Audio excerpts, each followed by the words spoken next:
Hi everyone, welcome to the Scrapbooking Photographer.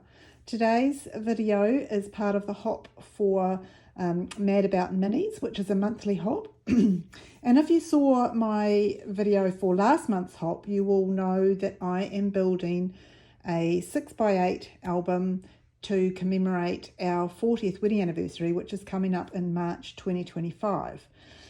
So last month I did something that was fairly recent from 2021. Today I'm going way back to 2011. So this album covers the last 15 years from our 25th anniversary through to our 40th, as I did an album when we celebrated 25 years. So this is filling in the 15-year gap. So today I'm trying to get this video done while my husband is out, and I don't know how long it's going to be, probably not very long. So forgive me if I try to rush, but I'll get through as much as I can before he comes back. Paper pack I'm going to use today is this one with some fairly neutral colours in it, because I'm going to be doing a kind of a grid style. So I'll use a couple of these papers as contrasting backgrounds behind them.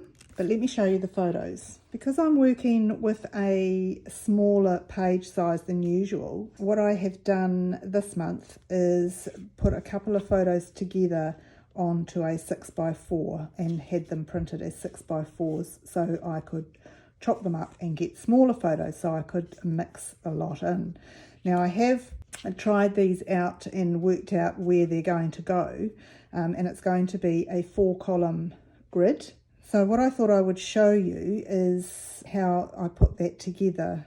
Now what I will need is all these photos to be the same width, and there are some long ones which need to be the same height and some shorter ones which need to be the same as well. So you can see here that some of them are just slightly wider.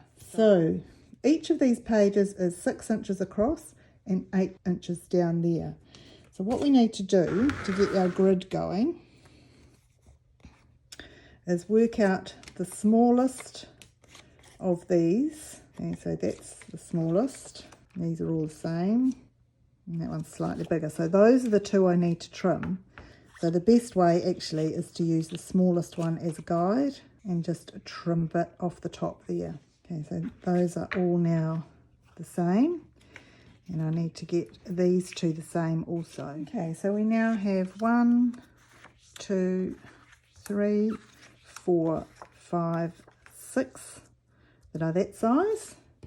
And these two, they were landscape orientation, so I have made them into squares, which are about the same width as these, perhaps a little bit narrower, but we can fix that up when we back them.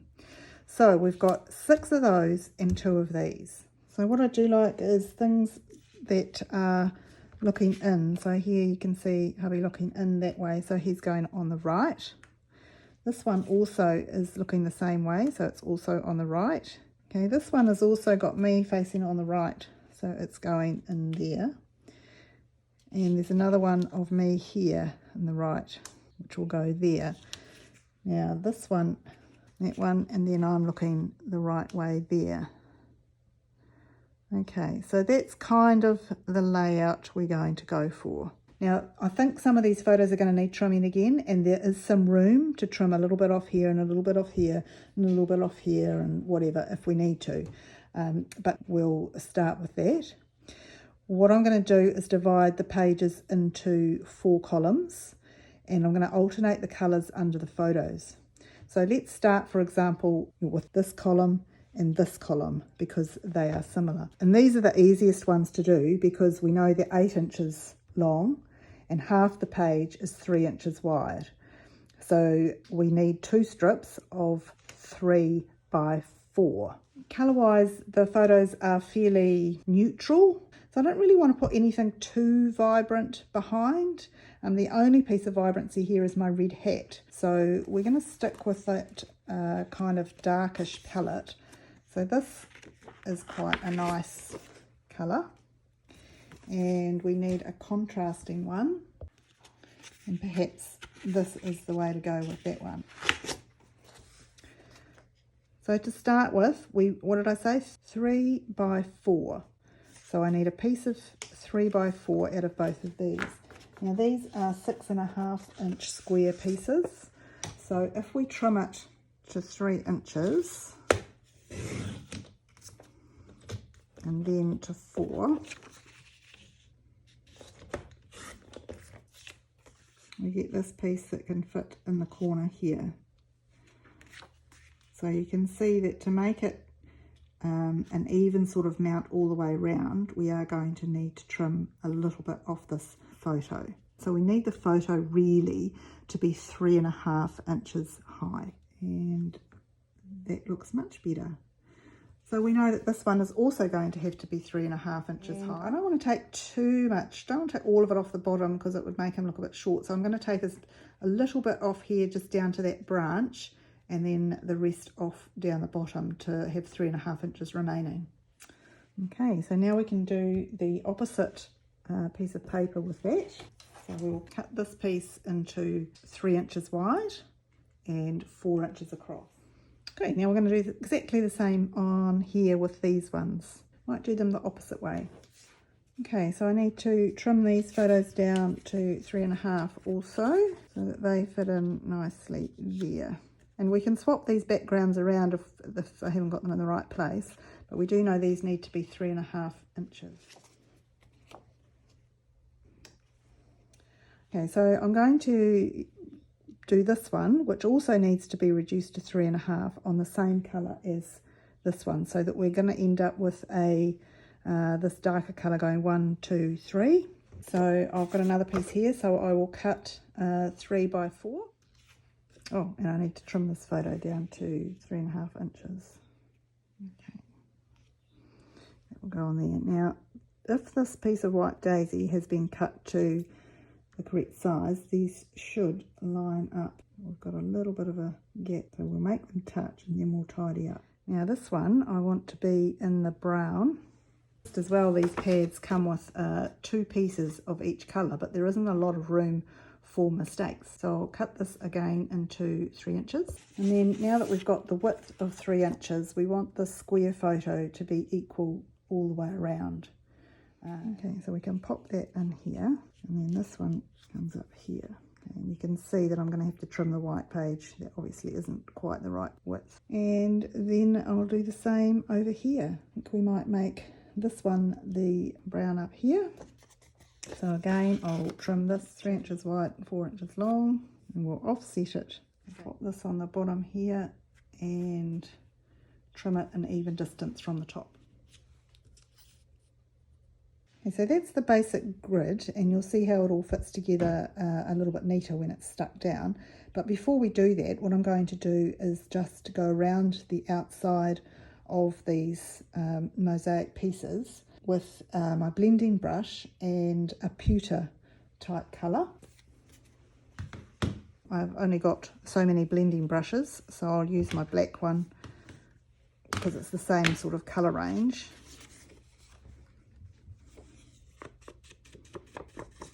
So doing this does 2 things. Not a lot to this darker colour will show up, but what it is doing is getting rid of the white core that is in the middle of the paper. You can see on the back that it's white through there, and also there's a couple of frayed edges from my blade being a little bit blunt on my trimmer.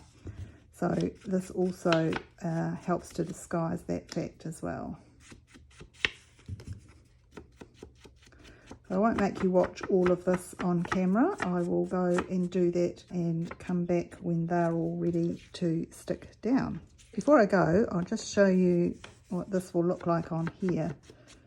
So you can see it doesn't do a lot, but it just provides a little bit of a tone, and it will just help to blend them all together, I believe.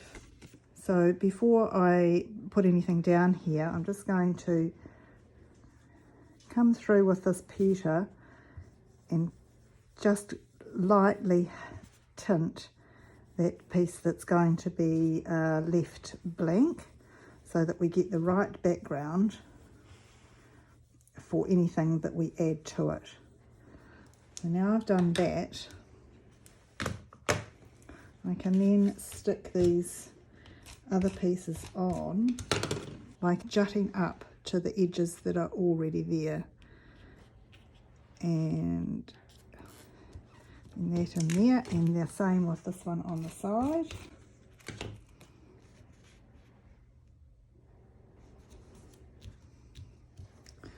Okay, and then just to clean up some of these edges around here, I'm also going to add a bit just to the edge of that page, which I've already done to the top of the backdrops anyway, so it doesn't look out of place, but it just helps to get rid of those little white furry bits.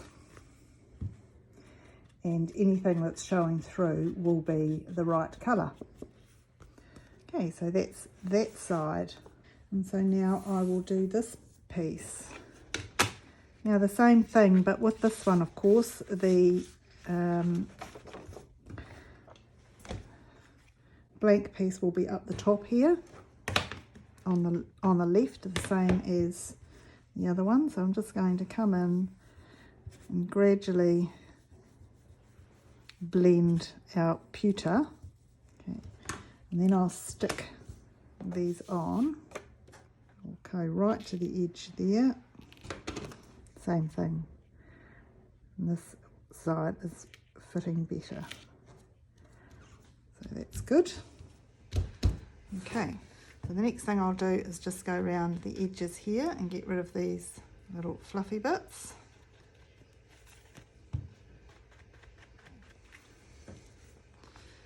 So there we have our 2 grid pages. So I've got out some stickers from the Are We There Yet pack, and I've just got a few left over which I think would look quite cool. So what a trip, because it certainly was.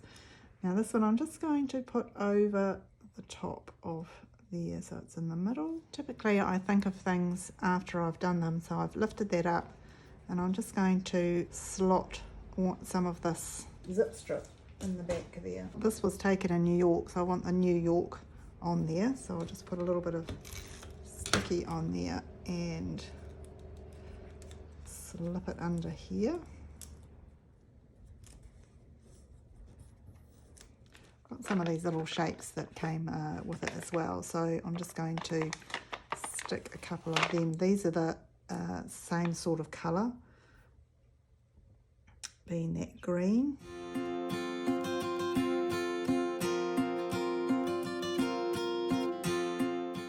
Okay, and then just to finish off, I'm going to put a couple of little gems on there.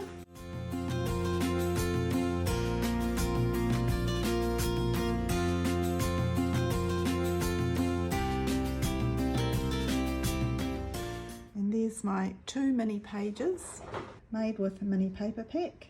Have a look at what everybody else has done for this month of Mad About Minis, and there'll be loads more ideas. Next month I should have a couple of these other pages done behind the scenes, so I can flick you through where we're at to, and that will be ready for episode 3. So thank you for watching today. I hope you've enjoyed it and enjoy watching this album come together. I'm really enjoying doing it. If you've subscribed already to my channel, thank you very much. It's much appreciated. If you haven't, then perhaps this will inspire you to hit that subscribe button and join me on my journey. Alrighty, thanks everybody for watching, and happy crafting.